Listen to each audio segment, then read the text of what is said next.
Howdy everyone, this is your buddy BP, and I'm here today to talk to you about the different factions in Destiny. Now the three big ones, Dead Orbit, Future War Cult, and New Monarchy, they all have places in the tower where they sell legendary gear, both armors and weapons. You have to get up to rank 2 to get the armors, and you need to get up to rank 3 to get the weapons from them. And you can buy these with legendary marks. In order to increase reputation, you have to accept a badge from one of these three factions. And that badge can't be changed for at least 7 days after you accept it.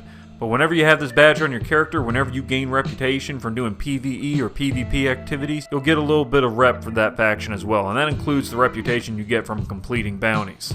Let's go ahead and talk about some of the gear that you can buy from these factions at the tower. I'm going to start off with Dead Orbit. Dead Orbit has two weapons that I think are very interesting. First one is the Paleo Contact. This is an auto rifle that has rangefinder and third eye.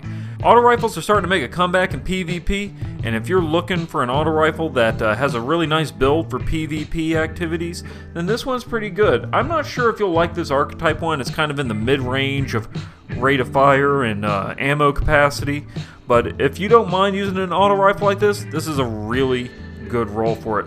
The second weapon, and this is a must get. Anyone who does PvE in Destiny must consider getting this weapon. And it is the Hung Jury SR4. This thing has Firefly and Triple Tap. I've even done a whole separate video on it.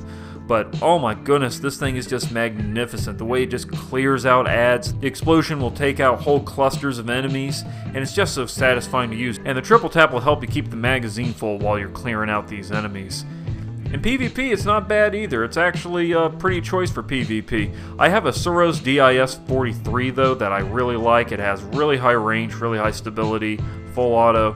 That's something more along my lines of scout rifle that I'll use for PvP, but this one ain't bad either. Future War Cult has a lot of really interesting things for sale. It's kind of interesting how all their weapons begin with V. You know, I don't know why they have that sort of motif this year, but anyway, first off is the Vanity. This is a hand cannon with Firefly and Luck in the chamber. This one I think also works as a pretty fair weapon for PvE, and in PvP I think it's not too shabby either if you're into this sort of version of hand cannon. The Villainy is a pulse rifle with rangefinder and third eye, just like that Paleo Contact. So if auto rifles still aren't your thing, but you really like your pulse rifles, then this is a good choice. I believe this thing has the potential to be really deadly in PvP, so if you like pulse rifles for Crucible activities, definitely consider buying this one. In PvE, if you're running a grenade-focused build, something with a lot of discipline, then the Vertigo Fusion Rifle isn't too shabby. I wouldn't use it for PvP, but in PvE, if you're looking for a decent special weapon with Grenadier, then this Fusion Rifle is a good place to start. Vertigo, however, is the one that I think is the best weapon in here. This is a really good rocket launcher for PvP activities. It has both grenades and horseshoes, and it has javelin, which will increase the velocity. And this thing, as you can tell, has really high velocity on its own. These kind of rocket launchers were pretty popular back in year 1, and even though the proximity detonation ability has been nerfed a bit, it's still a really good choice for PvP as far as these rocket launchers are concerned. And it's kind of hard to find one with this sort of velocity and that blast radius. It's just magnificent, and it's a gorgeous looking weapon. So if you're looking for a great rocket launcher for PvP, definitely consider getting the Vertigo. I also want to mention that the Future War Cult has a few really cool looking armor pieces. First off, check out this Hunter helmet. Yes, your eyes do not deceive you. The Future War Cult emblem is actually, it's flashing across the visor. It's this little animated logo that's stamped on it. You can't tell me that's not cool. And it's got a really good build on it too for intellect and discipline. This is a good helmet to get. And the fact that it looks so cool on top of all that, I mean, it's just, oh my goodness, no words. I mean, just buy it on the grounds that it looks cool alone, and the fact that you get an awesome helmet with a great build on top of that. So definitely get this for your hunter. Another really cool looking armor piece they have is the Warlock Bond. Check this thing out. It has also these little blinking lights on it. I don't think it's the coolest looking Warlock Bond in the game. I think the speaker sells some of what I feel are the truly coolest looking Warlock Bonds in the game. But this one is pretty damn nice, and it's so pretty with its blinking lights, ain't it? If vanity is your thing and you like dressing up your Space Marine Wizard Barbie, then this is a really snazzy Warlock Bond.